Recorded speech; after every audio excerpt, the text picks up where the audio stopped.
Hello, my lovely lovelies. I am so glad that you're here with me again. Tonight I made a little shells and cheese. So good. Okay.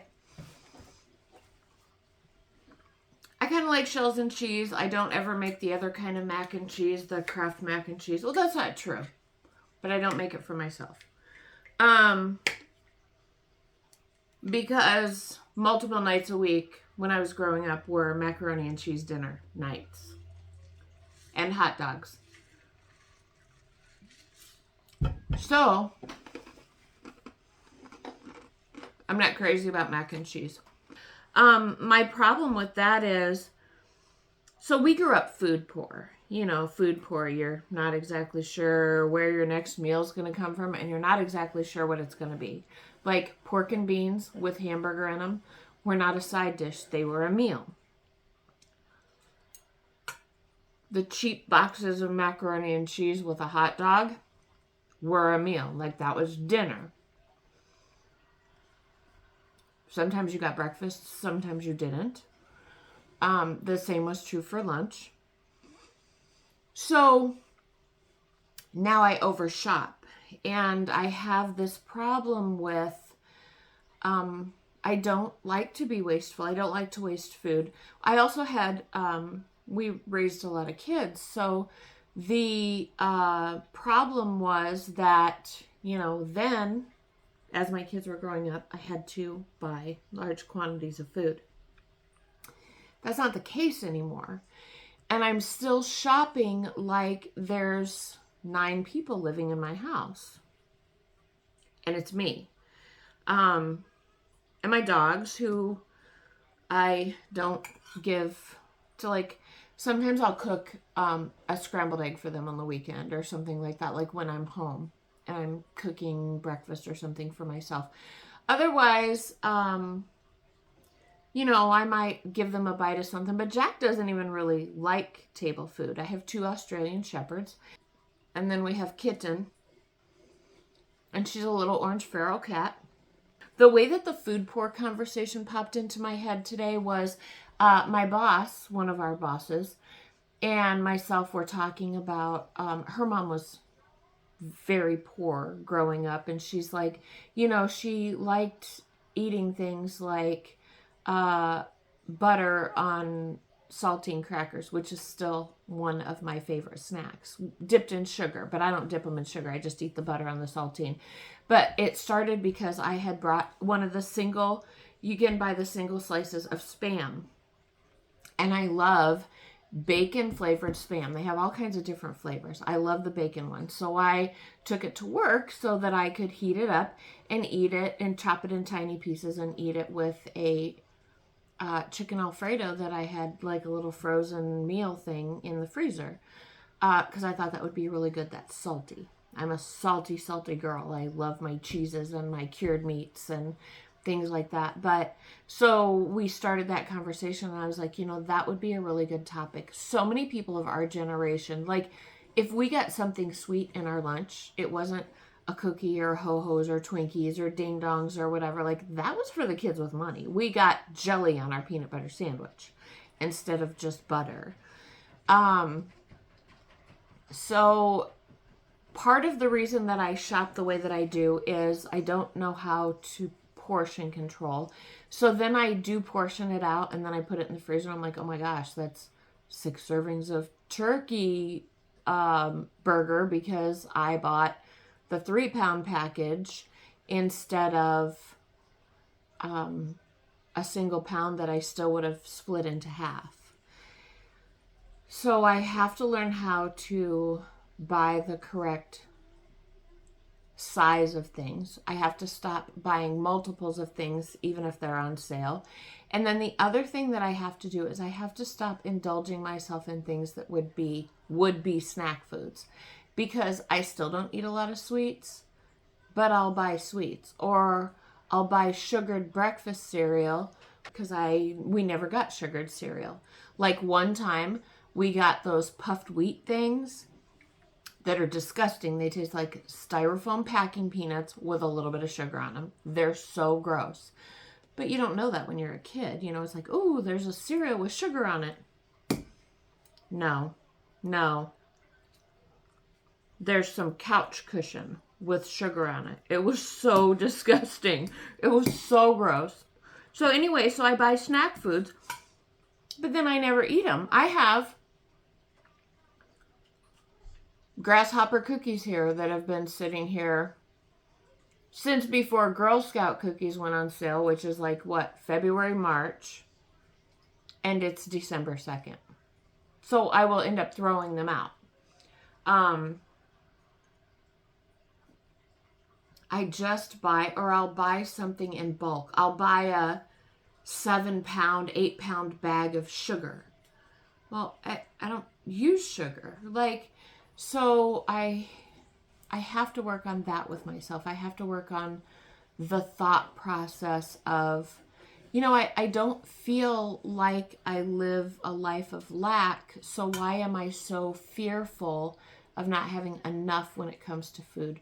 To the point where I'm really, really over buying things. Like, I don't buy anything that I don't want or even that I don't like or enjoy, but you can't buy all the things you like in one shopping spree and then not expect them to go bad. The perfect example is I like to buy those salad kits for work just so I can throw something in my bag. I've still got something healthy to eat, but I'll buy 6 of them. And in a week, I'll eat 3 or 4. Well, by then you can see that they're starting to get the water in them, or so they're no good. So I end up throwing away 2 of them out of the 6, or sometimes 3 of them out of the 6. If I've done other things for lunch at work, and it's so frustrating because I am intent on not being wasteful, and yet here is an area of my life that it's like I can't seem to get it under control, and I don't know what kind of moderation I need to be doing to let go of this this food obsession that I have. It's not even an obsession. Like, I don't think about food hardly ever. Like, it's almost 10 o'clock at night. I'm just now eating dinner. I've been home since 4:30. So it's not, but it is the fear of not having what I want when I want it. Because I never got to decide what it was that I wanted as a kid.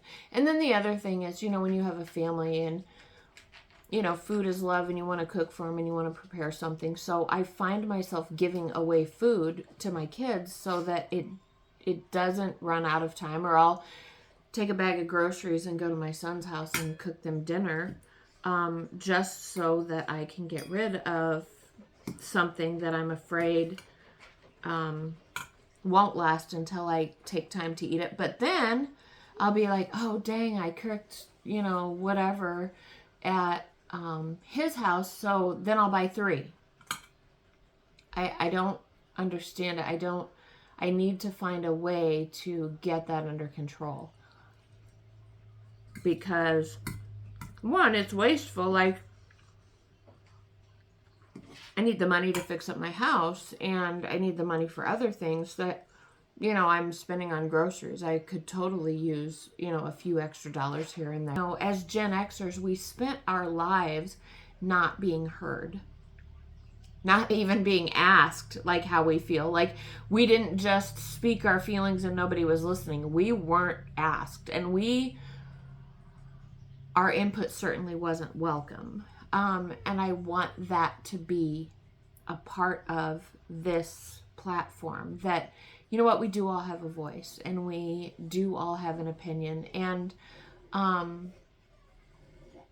want it to be a positive experience for everyone, so that you know, bring your thoughts, bring your feelings.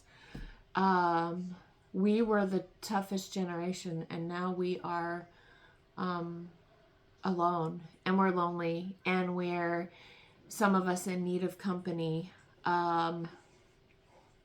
Even if we have someone else, maybe we never see them. Like, we were such hard workers, and we made ourselves so dependable that I think we sacrificed being available. But I never knew how to show up like that. And thank the Lord, I became a nurse, because you learn real quick how to be available to people and open to a great many situations that you wouldn't necessarily choose to find yourself in otherwise. But it did teach me a little bit about sacrifice and empathy and being open, and it helped me heal in a lot of ways. I 100% will say that I was my own worst enemy for a very long time. I would make a mistake at a job and swear that I knew that everybody was just going to hate me. And it would be small things. Like, this was even before I was a nurse. Gas station attendant. I would be $3 off on a shift and I would quit a job. Because I was so scared of people being disappointed in me. That to me was the crushing blow.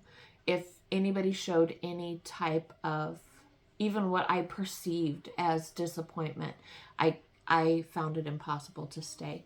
And I really I burned my own bridges to the ground from both directions many, many, many times over. But through that process, I also learned to settle down and take a look at myself. I know to this day that the people that I have the hardest time getting along with, and the people that I'm the most critical of, have hurt my feelings somewhere along the way. And I can't let go of it. I know that about myself. In my 50s, my tender little heart still kind of rules my personality when it comes to certain people. There was somebody that I worked with that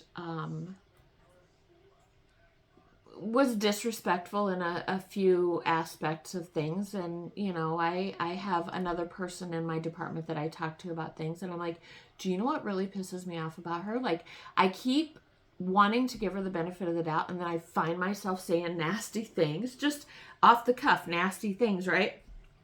And I'm like, it's only because she hurt my feelings, and I still haven't let go of that. And it was months ago that this person hurt my feelings, and I'm still kind of being a raggedy bitch to her. Not really to her, but about her. Like, the minute that her name comes up, I have something sarcastic to say.